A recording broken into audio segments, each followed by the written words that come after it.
Hello guys, in today's video I will be showing you how to fix Capcut Keyframes not working problem.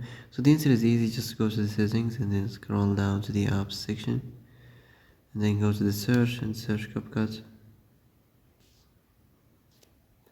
Then go to the storage and here you will find this clear cache option, click on it. Now you can go check it if it worked, and if it didn't you can try to restart your phone or turn the Wi-Fi off and on, or the Bluetooth or the airplane mode. Also you can try to clear data, but be careful. If you clear data, all this application's data will be deleted. This includes all files, the settings, the accounts, the databases, etc. So be careful if you want to clear your data. And that's it for today's video. I hope this is the answer you've been looking for.